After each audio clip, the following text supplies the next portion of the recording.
So today I'm joined by Richard Clark of Among These Ashes, and he brought with him this Stone Age 4x12 cabinet. And we spent a little bit of time kind of demoing it against some Mesa cabs I already had here. Yeah, let me talk about the cab first. So I had this cab made by John Wheeler, who owns Stone Age Custom Cabinets. He's up in Bay City, Michigan. Had him put that custom Tolex on there. It has Mesa voiced Vintage 30s in it for the amp. It's the dual rec, obviously, 3-channel. It's not a multi-watt. It's got 6L6 tubes in it. Everything we did today was on the red channel. And as far as pedals go, we have the Dirty Tree by Peppers pedals, and it is in DT mode. And then we ran a Zool noise gate. What kind of pickups are in that Les Paul? Those are just burst buckers, stock pickups. Yep. Before we started this, how did you think that this was going to stack up to the Mesa cabs? I thought they were going to be really close.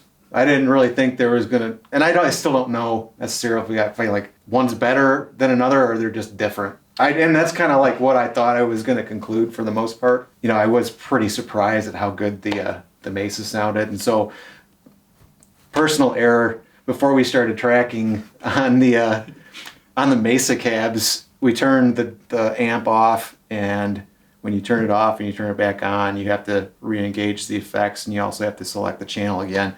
So I forgot to do that, and we think it defaults to the orange channel, which I have dialed in a little bit more brightly, and we were just blown away at how amazing it sounded. So we corrected that and got them to sound a little bit more close. You know, difference probably a good way to describe them. Like any of these you plug into, you're going to get like that same general tone. I mean, especially being as they're all loaded with the same speakers. You can hear a little bit of difference in just the overall frequency response, I think.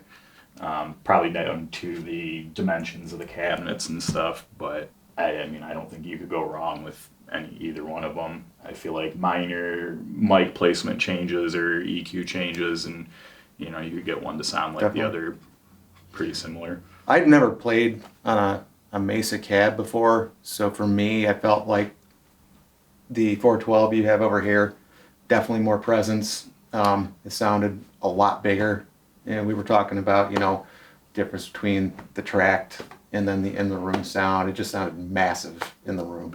Yeah, and I think that a lot of that comes down to just the overall dimensions are a little bit bigger, you know, but it could be that those speakers are a lot older than the ones in the other cabs. So, you know, we didn't get real scientific with it as far as, you know, measuring mic placement down to the millimeter, using the same speaker in each cab, but it was just a fun little experiment. Yeah, the other thing I thought was, you know, the cab over here, I thought they were pretty close. I still like the way this one sounded a little bit more, though. So definitely pairs well with the Mesa amp. Yeah, I mean, shocker.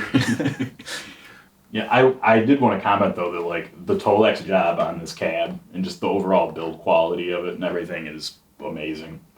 You know. Yeah, John does excellent work. He's also a great guy. And the fact that it's made in Michigan and local, that's pretty cool. Absolutely. But yeah, I mean, I'd be more than happy recording or playing a show with any of these.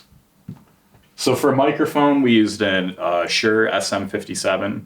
All the cabs are loaded up with Mesa spec Vintage 30s, so they should be pretty close.